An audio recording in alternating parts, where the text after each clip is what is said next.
Assalamualaikum warahmatullahi wabarakatuh.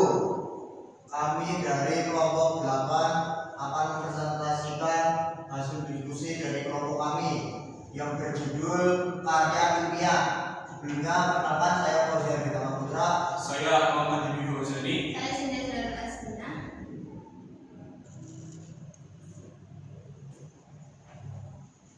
Yang pertama ada pengertian karya ilmiah. Jadi karya ilmiah adalah tulisan yang dibuat berdasarkan hasil pemikiran, penelitian, pengamatan, atau kajian tertentu dengan menggunakan metode ilmiah dan disusun secara sistematis.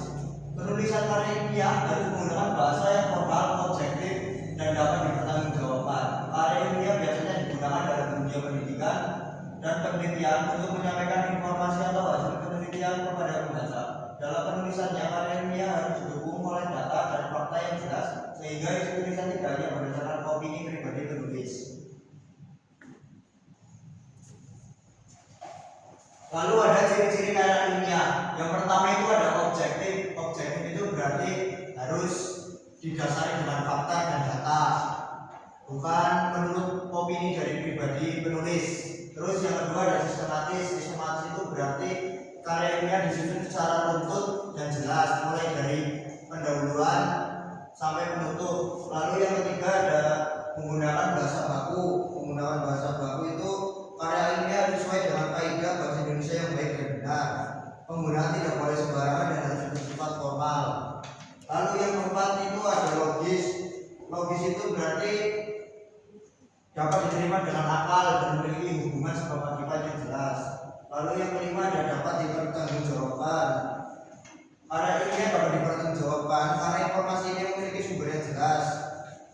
Oleh karena itu, karya ilmiah biasanya mencantumkan daftar pustaka sebagai bukti referensi.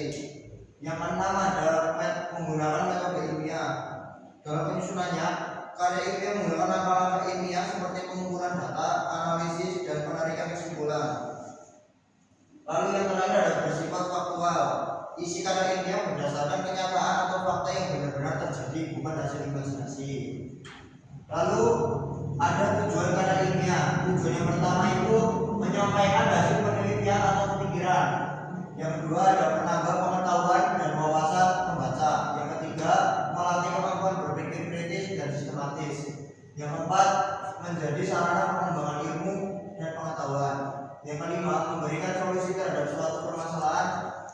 Yang keenam melatih kemampuan menulis akademik. Materi selanjutnya akan dilanjutkan oleh Amal. Selanjutnya ada manfaat karya ilmiah. Karya ilmiah memberikan banyak manfaat baik bagi penulis maupun pembaca. Dalam dunia pendidikan, karya ilmiah sangat penting karena membantu proses pengembangan ilmu pengetahuan. Beberapa manfaat karya ilmiah yaitu pertama, membantu mahasiswa memahami suatu masalah secara mendalam. Dua, menambah kemampuan menulis dan meneliti. Tiga, menjadi sarana penyampaian ide. Empat, sebagai sumber referensi. Lima, membantu perkembangan ilmu pengetahuan. Enam, menumbuhkan sikap jujur dan bertanggung jawab. Jenis-jenis karya ilmiah. Yang pertama, makalah. Makalah itu adalah karya tulis yang membahas suatu topik tertentu berdasarkan hasil kajian atau studi pustaka. Yang kedua ada artikel ilmiah. Artikel ilmiah merupakan tulisan yang dipublikasikan dalam jurnal atau media ilmiah. Yang ketiga ada skripsi. Skripsi adalah karya ilmiah yang disusun oleh mahasiswa sebagai sarana memperoleh gelar sarjana. Yang keempat ada tesis. Tesis merupakan karya ilmiah pada jenjang magister yang membahas penelitian lebih mendalam. 5 ada disertasi. Disertasi adalah karya ilmiah untuk jenjang doktor yang berisi penelitian baru dan mendalam. Selanjutnya materi akan dilanjutkan oleh Mbak Cynthia. Yang selanjutnya itu ada struktur karya ilmiah. Yang pertama itu judul, merupakan gerbang utama sebuah karya ilmiah. Judul harus mencerminkan seluruh isi tulisan, dibuat secara jelas, singkat, informatif, dan menarik perhatian pembaca tanpa menimbulkan multitafsir. Yang kedua itu kata pengantar, bagian pembuka yang ditulis oleh penulis untuk menyampaikan ucapan syukur terima kasih kepada pihak-pihak yang membantu, seperti dosen pembimbing atau lembaga terkait. Yang ketiga itu daftar isi, berfungsi memudahkan pembaca menemukan informasi spesifik secara cepat. Yang keempat, pendahuluan, fondasi awal yang melatar belakangi mengapa penelitian tersebut penting dilakukan. Biasanya bab ini terdiri dari beberapa komponen wajib seperti latar belakang, rumusan masalah, dan tujuan penelitian. Yang kelima, pembahasan. Di bagian inilah penulis menyajikan data yang telah dikumpulkan, mengolahnya, dan menganalisisnya secara mendalam menggunakan teori atau landasan konsep yang relevan untuk menjawab perumusan masalah. Yang keenam, penutup. Bagian akhir dari isi karya ilmiah yang umumnya terbagi menjadi dua, yaitu kesimpulan dan saran. Yang ketujuh, daftar pustaka, kumpulan sumber referensi dari buku, jurnal, artikel ilmiah, atau dokumentasi resmi yang dikutip dan digunakan penulis dalam menyusun teks. Yang selanjutnya adalah cara menulis karya ilmiah yang baik. Yang pertama, menentukan topik yang akan dibahas. Langkah awal adalah memilih bidang atau masalah spesifik yang ingin diteliti. Topik yang baik sebaiknya akurat atau sedang hangat, bermanfaat, dikuasai oleh penulis, dan sumber datanya mudah diakses. Yang kedua, mengumpulkan data dan referensi. Setelah topik dikunci, penulis mulai berburu bahan baku. Ini bisa berupa pencarian literatur seperti jurnal ilmiah dan buku teks maupun pengumpulan data lapangan melalui kuesioner, wawancara, atau observasi. Yang ketiga, membuat kerangka penulisan, menyusun outline atau rancangan poin-poin besar yang akan ditulis setiap babnya.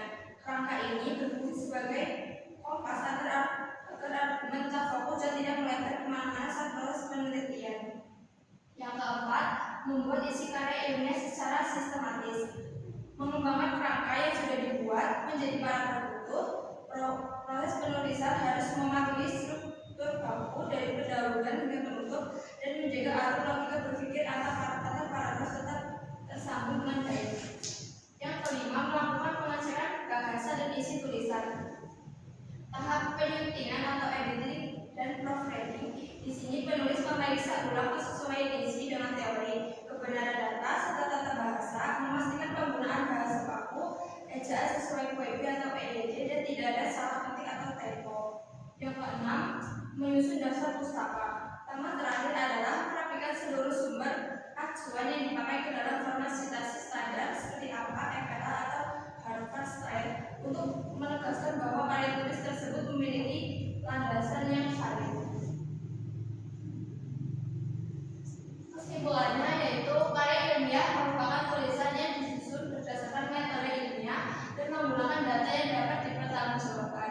Karya ilmiah memiliki ciri-ciri objektif, sistematis, logis, dan menggunakan bahasa baku. Karya ilmiah memiliki tujuan untuk menyampaikan informasi, mengembangkan ilmu pengetahuan, serta melatih kemampuan berpikir kritis. Selain itu, terdapat berbagai jenis karya ilmiah seperti makalah, artikel ilmiah, skripsi, tesis, dan disertasi.